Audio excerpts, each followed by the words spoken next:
All right, guys, this is the answers to your bell ringer. Try the bell ringer on your own first, and remember, there's always the key. So if you're having trouble figuring it out, you can check out the key. But try it by yourself first. Those should be your answers. But really, what I want to do is focus on the lesson today. So today's lesson is inverse functions. And remember that in a function, there's an input, and then for every input, there's one output, right? So what we're talking about now is what we call inverse functions. So the inverse function switches the input and the output. So if I want g, the inverse function of g, I'm now looking at the output. That little -1 does not mean that you're taking the function to the power of -1. We just say that that is now called the inverse function. That little -1 just signifies input. It signifies that you're switching the input and the output. So on this one, it's just a basic. Here's my function. This is my g function. This one is just basic. So it's saying, hey, look, I want g of 4. So if I go to 4, my output's -20. So g of 4 equals -20. Now this one wants the inverse function of g. So this -20 now represents an output. So if I look over here, the output is -20, so my input is 4.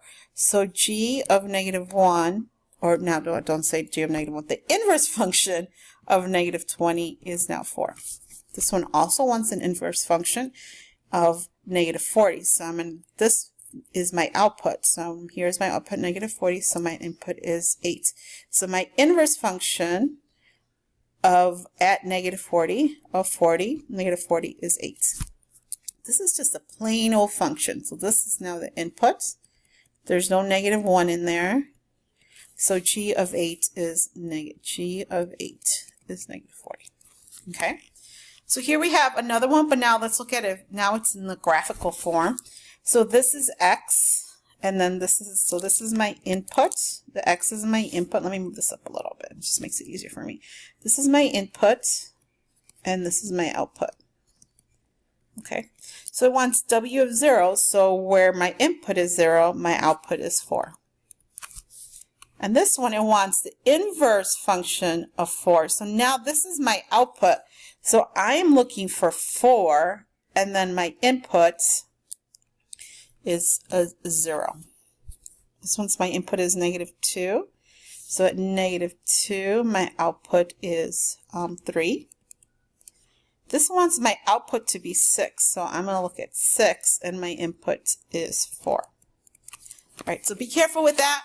If that little -1 means there, that means that you're looking at your output and looking for your input. Okay. Let's talk about inverse functions and how we can come up with an inverse function. This is a basic f of x is 2x plus 3. Okay, so what's happening is, if I were just to describe what's happening here, my input is x. I'm first multiplying it by 2, so that gives me 2x. Then I'm adding 3, so that's 2x plus 3, and my output is 2x plus 3. But now I'm reversing it, right? The inverse is reversing the process. So my input is x. But then, and if I wanted to, so now I'm going backwards. So add 3, and opposite of adding 3 is subtracting.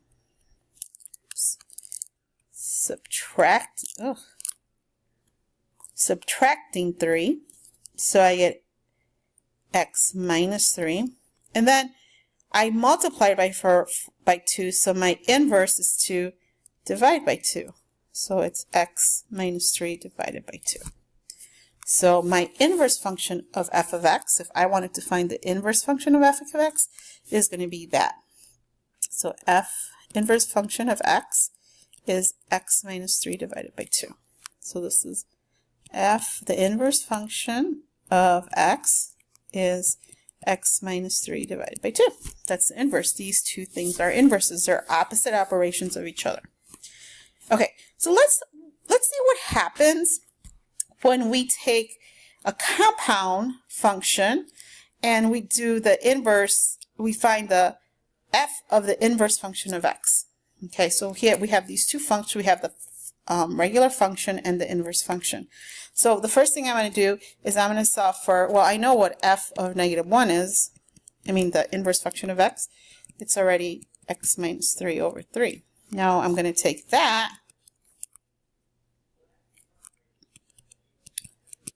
and I'm going to put it in f of x. So I get 2. Oh, that's a 2, guys. Sorry. I need to copy. All right. 2 times x minus 3 over 2 plus 3. Well, the 2's cancel, right? And so that leaves me x minus 3 plus 3, negative 3, and 3 is just x. So when I take the inverse function of the function, it just leaves me with x. So literally, they're inverse functions. So what happens is everything undoes itself and just leaves you with the input of x. How cool is that? That is going to come very handy when we do inverse trigonometry. So know that to take the function of an inverse function, you're going to get the input. What do you think is going to happen here if I take the inverse of the function? Interesting. Let's see. F of x is 2x plus 3. But now I want the inverse function of that because that's my output. So I'm going to put that there, 2x plus 3. So that gives me, so I'm looking at the inverse function now. So I'm going to replace 2x plus 3 with x plus minus 3. So I'm going back here, minus 3 divided by 2. Well, look at that. So I get 2x. The plus 3 minus 3 is equal to 0.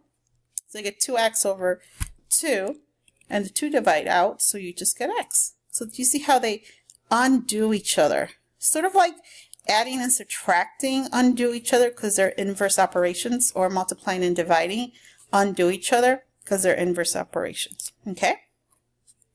So the results of both leave me with just x.